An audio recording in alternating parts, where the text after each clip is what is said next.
We have been talking a lot in the last few weeks in response to the various big-time violence, difficult situations in the world, talking a lot about cultivating a mind of recognizing the kindness around us as an antidote to our tendency to want to be, well, a natural response to be outraged and afraid and so forth. So the Christian Science Monitor is kind of on the same beat with us, actually, and has some very good news for 2015 that I wanted to put our year in perspective. It's exciting to read about this stuff. And also, so we'll follow up with that. So the data tells us that kindness is flourishing in the world, which is what His Holiness often tells us too. He said things really are better. So data-wise, despite terrorism and mass murders, violent crime per 100,000 population in the United States is at a 20-year low, according to the U.S. Department of Justice. That's the statistic. Climate change, big concern, but emissions of greenhouse gases are down a little bit because China cut back coal burning. So they're down, and they cite the sources for this. Around the world, the infant mortality rate has dropped continually. It's now at 32 deaths per 1,000 births. As recently as 10 years ago, it was 42 per 1,000 births. That's a big decline in infant mortality rate. There are 200 million fewer hungry people in the world than there were in 1990. That rate of hunger in the world is declining, even though the population has increased by 2 billion since 1990. So there's a number, and then there's the statistic. That's really impressive. The percentage of people living in extreme poverty was below 10%. In 1990, it was 37%. And as an aside, the UN thinks extreme poverty can be wiped out by 2030. That's pretty cool. More than 1.4 million Americans are currently still homeless, but that is a 10.5% decline over the number in 2007. So the numbers are good. But what behind every number? I mean, why did this happen? Not causelessly. It's not just like, oh, things get better naturally. No, sentient beings are working at this.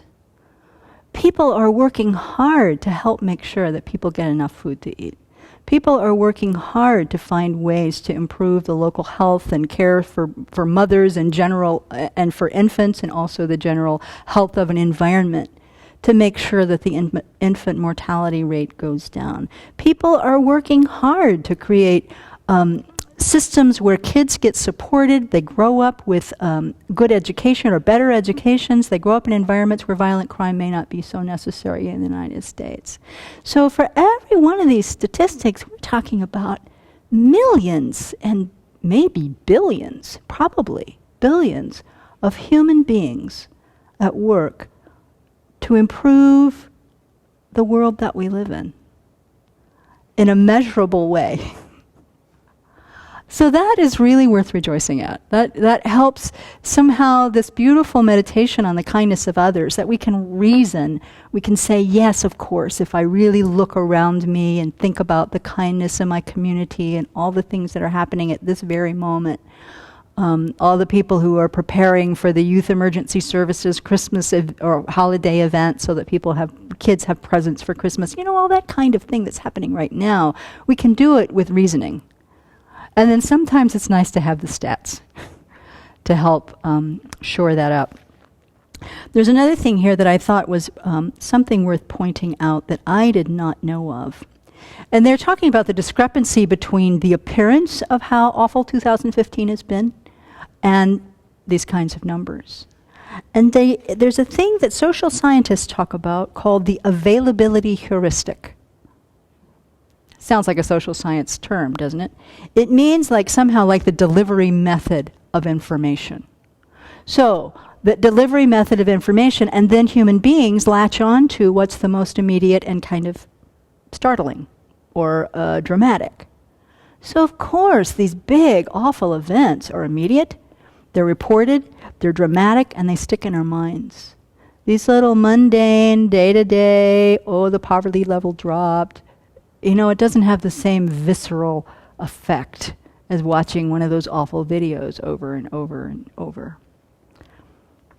So this points, for me, it's just another strong case for spending time on our cushion every day, spending time standing in the grocery line every day, spending times when you're stuck in your car or anywhere, turning your mind towards cultivating this kindness of others reflection. It's easy to do. It doesn't require us to have malas and instruments and all kinds of stuff. We can just stand there and think, oh, notice the kindness of that parent picking up the child out of the grocery cart, and rejoice at it. And this will help keep our mind even and help us. And it's necessary for us to do that in order to develop bodhicitta. It's absolutely necessary. We must be able to see sentient beings as lovable in order to develop a heart that cares for every single one of them. And this is the method. So let's rejoice in all the kindness of 2015 and rejoice in our practice.